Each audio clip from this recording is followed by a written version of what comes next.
The time span between 563 BC and 483 BC is referred to as the Buddha period.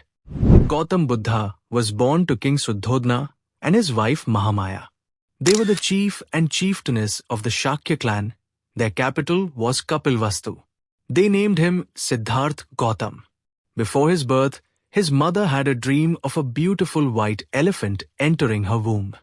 He was born to her when she was strolling in a palace garden in Lumbini. When he was born, lotuses were blooming at every step under his feet. His mother died on her way to her parents' home 7 days after giving birth to him. Hence, he was raised by his mother's sister, Mahaprajapati. In his childhood, during a festival, he was left all by himself for a day, and later he was found lost in meditation under a tree. The shadow of the tree remained constantly at the same place so as to protect him from the scorching sun. After the birth of Siddharth, the court fortune-tellers of Suddhodana predicted that either he would renounce every material comfort of life or would become a ruler. 7 astrologers predicted this, whereas one of the fortune-tellers predicted that there wasn't any doubt that the child would grow up to be a Buddha. Thereafter, Suddhodana attempted to keep Siddharth engrossed in the royal luxury and pleasure. He enjoyed a life of opulence with majestic palaces, attendants, and in this way his father shielded him from all the sorrows of life. He wasn't aware of the sufferings of old age, death, and sickness. However, Siddharth learned about these sufferings and sorrows that ensue attachment as he grew up. Hence, he renounced the royal comforts and pleasure of opulence and went on in the search of enlightenment. Before setting out in the search for enlightenment, Siddharth married Princess Yashodhara when he was 16 years of age. King Supabuddha and his wife Amita were the parents of Yashodhara. Amita, the mother of Princess Yashodhara, who was Suddhodana's sister. Princess Yashodhara hailed from the royal family of Kolya. Maya's sister, Mahaprajapati, was also married to the chief Suddhodana. She raised infant Siddharth and played a pivotal role in his life. She was his foster mother and is referred to as Mahaprajapati Gautami. She was the first Buddhist nun, and she taught Siddharth that he should include women in his Sangha as well. The prince and the princess shared the same birthday, and they got married when they were 16 years old. At the age of 29, Prince Siddharth and Princess Yashodhara had a son named Rahul. Siddharth fondly called his son Feta.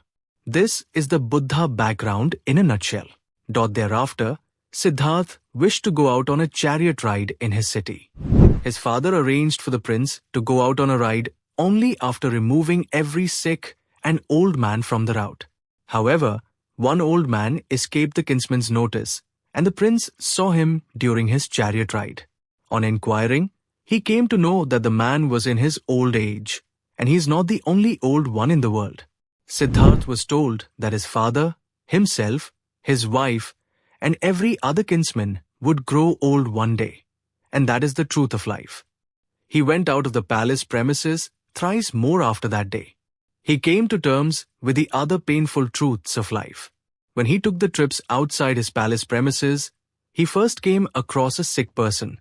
Shortly after, he saw a corpse was being taken for cremation, and finally, he came across a beggar meditating under a tree. He was unquestionably moved when he came to know about the sorrows and pains of life. On coming to terms with the sorrows of life, he requested his father to allow him to retire to the forest in the search of the truth beyond the cycle of life and death. King Suddhodana offered to give him anything and everything he had, but to let him go.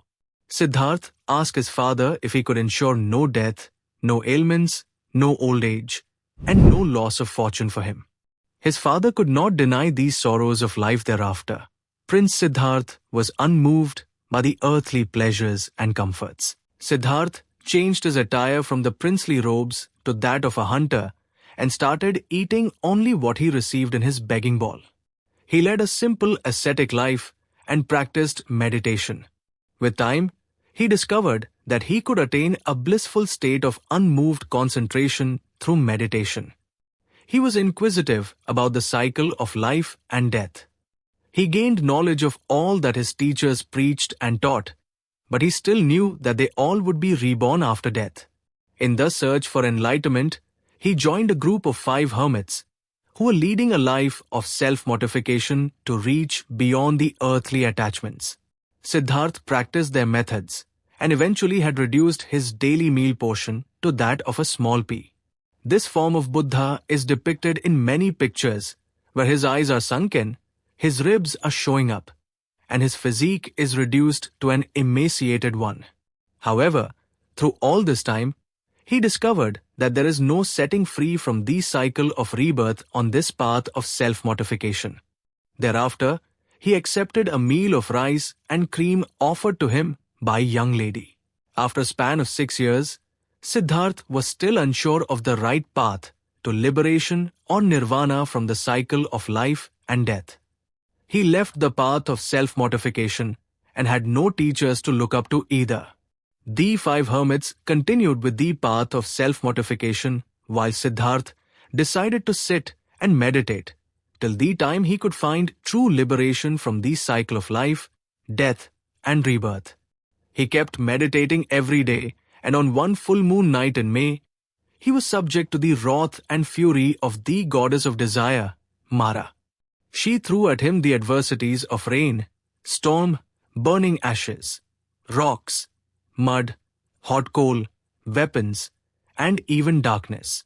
However, he was unmoved by it all and continued meditating on true love, and all the weapons of fury were converted to a shower of fresh flowers upon him. Buddha passed away around the age of 80 in Kushinagar.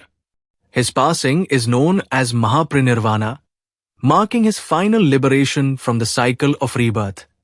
Today, Buddhism has hundreds of millions of followers across Asia and the world.